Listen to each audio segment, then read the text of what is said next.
सदाବେଳେ प्रश्न आसे जे कौन सतरे भगवान अछंती चलतु भाई सहित कथा हाँ जे लाइफ कौन एमती एक्सपीरियंस कर ऑलरेडी भगवान को लेकिन सी कहे से जिन हेलो गाइड जय जगन्नाथ नमस्कार। तो भगवान गोटे एमती जिनस माने एमती ठाकुर ताको आमे माने जानी परिबानी कि भाबियाने भगवान नाहांती से नाहांती किंतु मने मने फील करि परिबा। तो गोटे जिनस सबुबले मो जीवन रे जति चाहे लोक हेल्प करिछि से करिछि। तो बस रे जो त्रिशूलिया गला टाइम रे बस रे जाउथे समय गोटे बुढ़ा लोक को एमती मो सीट छाड़देली मो अंटा पेन होची से होची छाड़देली मो छिड़ा ही आसली। तो तापरे त्रिशूलिया डबल ब्रिज अच्छी गोटे सिंगल ब्रिज गला आड़ू पुराना ब्रिज रे गाड़ी एतिके छाड़ी जाऊला 3टा ट्रक पड़ेगा। मु कहली भगवान केमती मते माने ब्रिजटा जल्दी क्रॉस कर दियो। तो गोटे मिनिट भी हैनी भगवान मने मने माने मंदिर जाएनि।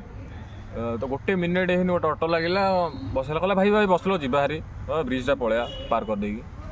तो से कहला जहाँ करूछ भगवान सब देखुची एति कहि देकिना मते ओल्ड छाड़ देई गला। तो मु लोक मन को कहूँ बास आमर युवगोष्ठी भाई बंधु को कहूँ सब परोपकार कर बापा माँ सेवा कर सेटा ही भगवान। आउ आमे जाकि मंदिर नड़िया कदली बाड़ाटा सेटा किसी फायदा ना सब परोपकार कर।